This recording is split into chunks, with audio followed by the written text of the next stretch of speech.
These are my new Royal Enfield Blizzard Gloves. I bought these for monsoons as they have a waterproof membrane inside, and they are waterproof, and they also have a winter liner inside. So let's wear it now. So this is how it fits.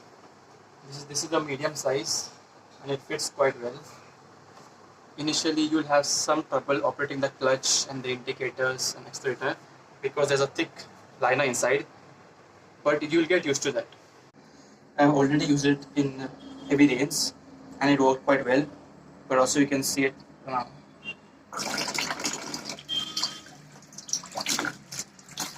There's no water entering my gloves.